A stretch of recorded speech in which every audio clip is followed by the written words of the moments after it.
Se séparer de la meilleure façon. Lecture 5876.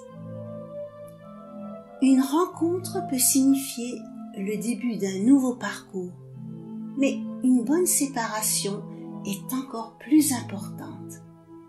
Pouvez-vous nous apprendre comment nous pouvons nous séparer de la meilleure façon?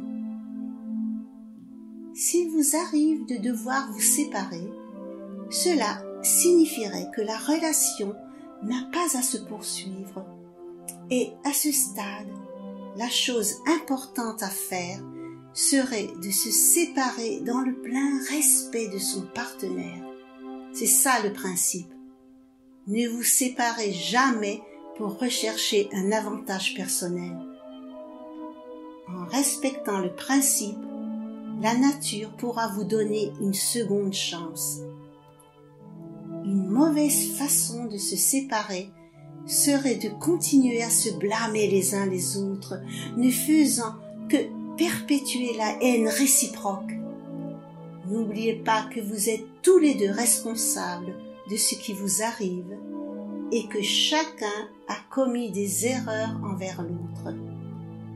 Ne vous disputez donc pas, ne vous embêtez pas et ne vous plaignez pas, car plus vous le faites, plus les difficultés que vous aurez à affronter seront grandes. Essayez plutôt de ressentir un réel chagrin pour l'autre. C'est ça la meilleure façon de rompre une relation.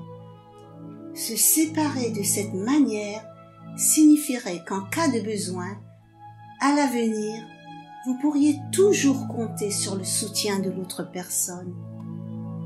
Pensez donc toujours au bien de l'autre et prenez du recul. C'est de cette façon vous pouvez recevoir la bénédiction de la nature. La nature fonctionne de cette manière. Elle est toujours proche de nous et connaît chacun de nos comportements et pensées. On ne peut rien lui cacher. Il n'y a que nous qui l'ignorons.